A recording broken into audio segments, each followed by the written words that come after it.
என்ன நடந்தது? சாவையே காணாதபடி, மரணத்தையே காணாதபடி அவர் உயிரோடு எடுத்துக்கொண்டார். அல்லேலூயா. உங்களுக்கு உங்கள் மேல கர்த்தருக்கு ஒரு நோக்கம் உண்டு. உங்களை குறித்து கர்த்தருக்கு ஒரு திட்டம் உண்டு. அநேகரை ஆறுதல் படுத்த, அநேகருடைய கண்ணீரை துடைக்க, அநேகரை விசாரிக்க, அநேகருக்கு உதவி செய்ய, அநேகருக்கு இயேசுவை குறித்து சொல்ல கர்த்தர் இந்த நாளில் உங்களை அழைத்து கொண்டு வந்திருக்கிறார். கார்மேகம் போன்ற பிரச்சனைகள் வரலாம், அக்கினி போன்ற பிரச்சனைகள் வரலாம்.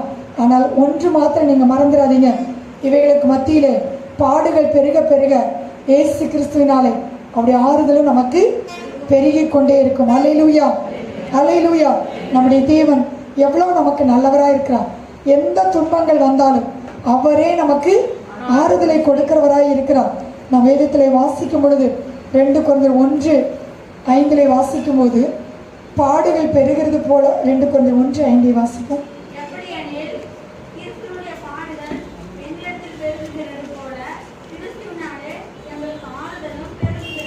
போதுங்க. பவுல் என்ன சொல்றாரு தெரியுங்களா? எவ்வளோ பாடுகள் பெருகிறதோ அவ்வளோ ஆறுதலும் பெருகிறது. நம்ம என்ன நினைக்கிறோம்? பாடுகளை மட்டும்தான் நம்ம யோசித்து கொண்டு இருக்கோம்.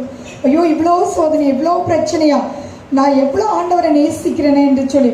ஆனால் வேதம் சொல்லுது, நம்மை அப்படியே ஆண்டவர் பாடுகளிலே விட்டு வைக்கிற தேவன் இல்லை, அப்படியே சோதனைகளையே நம்மளை வைக்கிற தேவன் இல்லை. உங்களுக்கு பாடுகள் பெருக பெருக தேவனுடைய ஆறுதலும் பெருகி கொண்டே இருக்கும். ஆண்டவர் ஒருபோதும் உங்களை மரணத்துக்கு ஒப்பு கொடுக்க மாட்டார். உங்களை பாதி வயதில் அவர் எடுத்துக்கொள்ள மாட்டார். பூரண ஆயுசு நாட்களை கர்த்தர் கொடுத்து உங்களை இந்த பூமியிலே சாட்சியாக வைப்பார். நீங்களே எனக்கு சாட்சிகள் என்று ஆண்டவர் சொல்லியிருக்கிறார். என்னுடைய சரீரத்தில் வந்த பலவீனங்களுக்கு, வியாதிகளுக்கு அளவில்லை. நான் காலேஜ் 2வது வருஷம் படித்து கொண்டிருக்கும் பொழுது என்னுடைய சரீரத்தில் டைஃபாய்டு காய்ச்சல் வந்தது. திடீரென்று பார்த்தீங்கன்னா எனக்கு அது பிரெயின் ஃபீவராகி மாறிடுச்சு. அதாவது பயங்கரமான காய்ச்சல். அந்த காய்ச்சல் வந்த உடனே நான் பைத்தியத்தை போல பேச ஆரம்பிச்சிட்டேன். அதனால என்னை கோவையில் ஒரு பைத்தியக்கார ஹாஸ்பிட்டலில் தான் என்னை அட்மிட் பண்ணியிருந்தாங்க. ஆனால் அந்த இடத்துல பார்த்தீங்கன்னா நான் சுகமாவன்னு சொல்லி யாருமே என்னை நம்பவே இல்லை. எனக்காக என்னுடைய குடும்பத்தினரும் உறவினர்களும் என்னுடைய சபை போதகரும் காருண்யாவிலையும் பெதஸ்தாவிலையும் போய் எனக்காக அநேக பொருத்தனைகளை பண்ணி ஜெபம் பண்ணி கொண்டு வந்தாங்க. ஆனால் அந்த நேரத்தில் பார்த்தீங்கன்னா நிச்சயமாகவே எனக்கு விடுதலை கிடைக்காதுன்னு நினைத்தாங்க. ஏன்னா என்னை பிடிக்கிறதுக்கு ஒரு 10 பேர் இருக்கணும். என்னை ரூமில் போட்டு அடைச்சி வச்சுருவாங்க, பெரிய சண்டியில் கட்டி வச்சுருவாங்க. எனக்கு யாருமே எனக்கு தெரியாது. நான் எங்கே இருக்கிறேன், என்ன செய்கிறேன் அப்படின்னு சொல்லி எனக்கு தெரியாது. 2 வருஷம் பைத்தியமான ஒரு சூழ்நிலையில் இருந்தேன். 3 வருஷம் முடக்கவாத்தில் இருந்தேன். பார்த்தீங்கன்னா கை கால் வராது, நடக்க முடியாது. இந்த வாலி பிராயத்தில் எனக்கு எல்லாருமே என்னை என்ன நினச்சாங்கன்னா, நான் நல்லா படிக்கணும் அப்படின்னு சொல்லி நினச்சாங்க. ஆனால் இப்படி ஒரு வியாதி, இப்படி ஒரு பலவீனம் சரீரத்தில். ஆனால் கர்த்தர் ஜெபத்தை கேட்கிற தேவன், அவருடைய கிருபை என்னை விட்டு அவர் விளக்கவே இல்லை. ஆண்டவர் பாருங்க, எல்லாருடைய ஜெபங்களை கேட்டு 2 வருஷம் பைத்தியமாக இந்த என்ன கர்த்தர் சுகமாக்கினார். நான் வீட்டுக்கு வரும்படி கர்த்தர் செய்தார். 3 வருஷம் முடக்கம், சாதாரண ரொமட்டட் ஆர்த்தடிஸ், பயங்கரமான வலி. ஒரு விரல் கூட அசைக்க முடியாது. ஒரு டம்ளர் தண்ணி எடுத்து என்னால் குடிக்க முடியாது. இந்த பக்கம் அந்த பக்கம் திரும்ப முடியாது. என்னால் எந்த ஒரு காரியத்தையும் செய்ய முடியாது. ஆனால் இயேசு என்னை தேடி வந்தார். ஹாஸ்பிட்டலில் 7 நாட்கள் இயேசு என்னோடு கூட பேசினார். ஒவ்வொரு இரவும் வருவார், என்னை எடுத்துக்கொண்டு போவார். பரலோகத்தில் இயேசுவோடு கூட பல மணி நேரங்கள் இருக்கும்படியாக அங்கே தேவதூதர்களை காணும்படி செய்தார். அங்கே பார்த்தீங்கன்னா ஆண்டவர் என்னோடு கூட 7 நாட்கள் பேசினார். ஆண்டவரை நான் தரிசிக்கும்படி செய்தார். 8வது நாளிலே கர்த்தருடைய வல்லமை என் சரீரத்தில் கடந்து வந்தது. முடங்கி கிடந்த என் கைகளையும் கால்களையும் கர்த்தர் உயிர்ப்பித்தார். உடனே நான் எழுந்து நானே நடந்து போகும்படி கர்த்தர் அற்புதமான சுகத்தை தந்தார். அல்லேலூயா. இந்த மருத்துவத்தால் செய்யவே முடியாது. டாக்டர் கடைசியாக சொன்ன வார்த்தை, நீங்கள் கூட்டிகிட்டு போங்க, அதுக்கு மேலே நீங்கள் வணங்குற கடவுள்கிட்ட ஜெபம் பண்ணுங்க அப்படின்னு, கடவுள்கிட்ட சொல்லுங்க அப்படின்னு. ஆனால் நம்முடைய தேவன் ஜீவிக்கிறவராய் இருக்கிறார். அவர் மரித்து போனவர் அல்ல, அவர் உயிரோடு இருக்கிறவர். சதா காலங்களிலும் நான் உயிரோடு இருக்கிறேன் என்று சொன்னவர். அவரால் குணப்படுத்த முடியாத வியாதிகளே. அதற்கு பிறகு பாருங்க, என் மூலமாக அநேக வியாதிகளை கர்த்தர் சுகமாக்கினார். அநேக பைத்தியங்களை சுகமாக்கினார். நடக்க முடியாத கர்த்தர் நடக்க வைத்தார். மரணத்துக்கு எதுவான வியாதிகளிலிருந்து கர்த்தர் அநேகர் விடுதலையாக்கினார். இன்றைக்கு ஆண்டவர் உங்கள் வாழ்க்கையிலே சோதனைகளை அனுமதிப்பாரானால், பாடுகளை அனுமதிப்பாரானால், உபத்திரங்களை அனுமதிப்பாரானால், எல்லாவற்றிலையும் நீங்கள் ஸ்தோத்திரம் பண்ணுங்கள். முறுமுறுக்கவே வேண்டாம். கர்த்தர் என் பட்சத்திலே இருக்கிறார். கர்த்தர் எனக்கு சகாயராய் இருக்கிறார். கர்த்தரிடத்திலிருந்து எனக்கு உதவி வரும். அவர் என்னை தனியே இருக்க விடமாட்டார். அவரே எனக்கு எல்லாவற்றிலும் ஆறுதல் செய்கிறவர் என்று சொல்லி நீங்க அவரை துதித்து பாருங்க. நீங்க எப்படி கஷ்டப்பட்டீங்களோ அதே போல அந்த மக்களுக்கு கர்த்தர் உங்களை ஆறுதலையா வைப்பா. நீங்கள் அனைவருக்கும் ஒரு ஆறுதலின் மகளாக இருக்க போறீங்க, ஆறுதலின் மகனாக இருக்க போறீங்க. கர்த்தர் அப்படி உங்களை மாற்ற போகிறார். அல்லேலூயா. வேதத்துல ஒருத்தருக்கு அப்படி ஒரு பேர் வச்சாங்க. அப்போஸ்தலர் 4:36 வாசிக்கிறோம். பர்னபா என்பவன் ஆறுதலின் மகனாக இருந்தான். அநேகருக்கு ஆறுதல் செய்தான். பவுல் சொல்றார், அவன் எனக்கும் கூட ஆறுதலாக இருந்தான். இன்னைக்கு பாருங்க, நம்ம எவ்வளோ நீதிமன்களாக இருந்தாலும், எவ்வளோ தைரியமுள்ளவர்களாக இருந்தாலும், ஒரு நேரத்தில் நாம் சோர்ந்து போய்விடுவோம். நம்முடைய பிரச்சனைகள், போராட்டங்களின் நேரத்தில் மற்றவர்களுடைய ஆறுதல் நமக்கு தேவையாக இருக்கிறது. யாராவது ஒரு வார்த்தை எனக்கு ஆறுதல் சொல்ல மாட்டார்களா? பாருங்க, அந்த நேரத்தில் நம்ம எப்போதுமே நன்றாக இருக்கும் பொழுது இதை எதிர்பார்க்க மாட்டோம். நம்ம வியாதியாக இருக்கும்போது, பலவீனத்தில் இருக்கும் பொழுது, சோர்ந்து போய் இருக்கும் பொழுது யாராவது ஒரு வார்த்தை எனக்கு ஆறுதலாக இருக்காதா, யாராவது என்னை விசாரிக்க மாட்டானே, நம்முடைய உள்ளம் ஏங்குகிறது, தவிக்கிறது. ஆனால் வேதம் சொல்லுகிறது, என் உள்ளத்திலே விசாரங்கள் பெருகியில என் உள்ளத்திலே விசாரங்கள் பெருகும் பொழுது உம்முடைய ஆறுதலை என் ஆத்துமாவை தேற்றுகிறது. அல்லேலூயா. நம்முடைய உள்ளத்துல கவலை பெருகும் பொழுது கர்த்தர் அப்படியே நம்மை வைக்க மாட்டார்.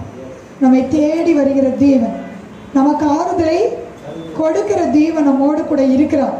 அவர் நமக்கு கொடுக்கிற ஆறுதல் கடைசி வரைக்கும் இருக்கும்.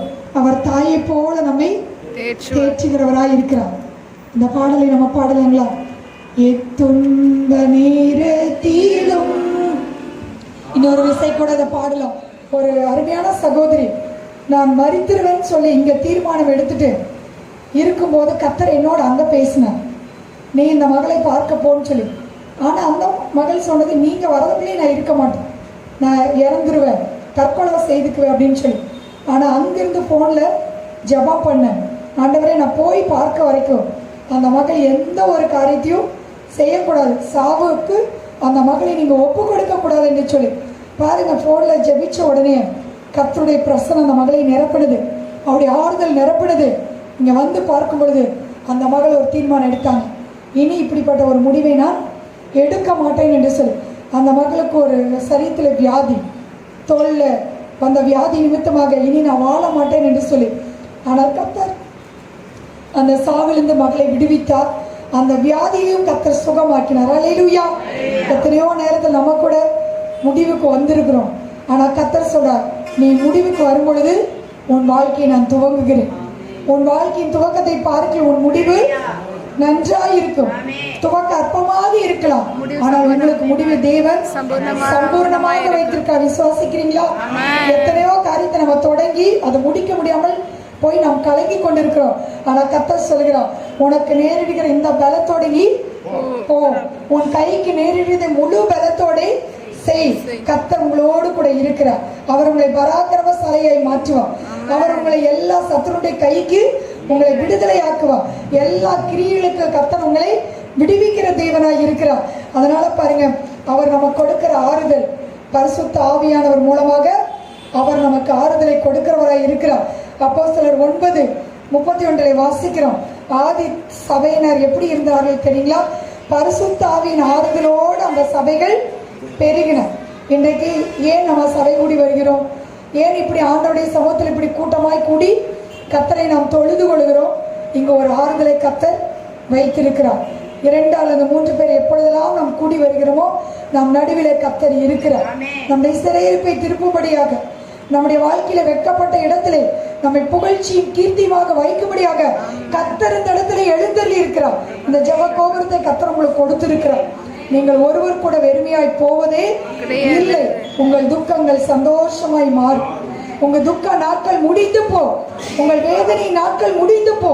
நீங்க எந்த அளவுக்கு இருதயத்துல நொறுக்கப்பட்டு காயப்பட்டு வந்திருக்கீங்களோ, கர்த்தர் உங்கள் கருத்துல ஏற்படுகிற காயங்களுக்கு மருந்து உண்டு. ஆனால் உள்ளத்தில் வருகிற காயங்களுக்கு இயேசுவே மருந்தாக இருக்கிறார். அவர் காயம் கட்டுகிற தேவன், நொறுங்குண்டவர்களை குணமாக்கும்படியாக இயேசு கிறிஸ்து இந்த பூமிக்கு வந்தார் பிரியமானவர்களே. ஆகவே இந்த நாட்களிலே உங்கள் துக்கத்தை எல்லாம் கர்த்தர் மாற்றிக் கொண்டிருக்கிறார். யோவான் 14:16 வாசிப்போம். யோவான் 14:16.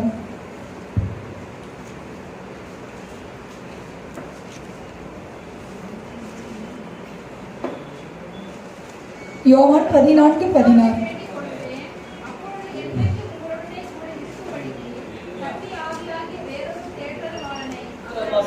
உங்க நாமத்தை மகிமைப்படுத்துகிறதான எந்த இடத்திலும் நீங்க வந்து ஆசீர்வதிப்பேன் என்று சொல்லி இருக்கிறதான தேவனாகிய கர்த்தர் தாமே ஆண்டவரே, இந்த நாள் கூட்டத்தை நீங்க ஆசீர்வதித்து தருவீராக. தொடக்கம் முதல் முடிவு வரைக்கும் ஆண்டவரே, தேவனுடைய பிரசன்னம், தேவனுடைய ஆளுகை எங்கள் மத்தியில கடந்து வருவதாக. ஆண்டவரே, உங்க வார்த்தையை சொல்லி இருக்கிறீங்களே, இந்த ஸ்தலத்தை நான் விரும்பினபடியால் இதிலே நான் வாசம் பண்ணுவேன் என்று சொல்லி இருக்கிறீங்களே.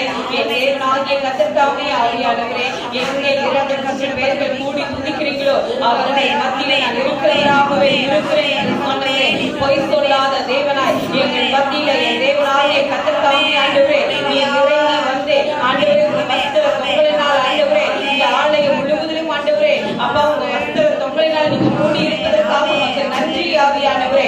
தேவ தூதர்கள் எங்களை ஏறுகிறவர்களாகவும் இறங்குகிறவர்களாகவும் இருப்பதற்காக மக்கள் நன்றி ஆண்டவரே. இந்த கூடாரம் முழுவதும் ஷெக்கனா மகிமையின் பிரசன்னம் ஆண்டவரே அப்பா வருகிற ஒவ்வொருவருக்குள்ளும் ஆண்டவரே உங்க மகிமைக்குள்ளாக நீ மூடி மறைத்து பாதுகாத்துக் கொள்ளுவீராக.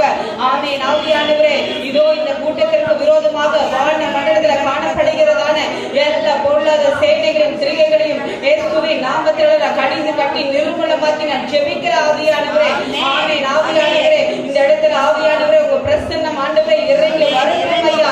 வருகிற ஜனங்கள் ஆண்டவரே அப்பா தடைகளை முறியடித்து நீங்க அழைத்து வருவீராக ஆவியானவரே. ஆமென். சரியான நேரத்திற்கு ஆண்டவரே எல்லா ஜனங்களையும் நீர் அழைத்து வருவீராக ஆண்டவரே. அப்பா பாடுகிறதான வேலைகளில உங்க அபிஷேகம் கடந்து வருவ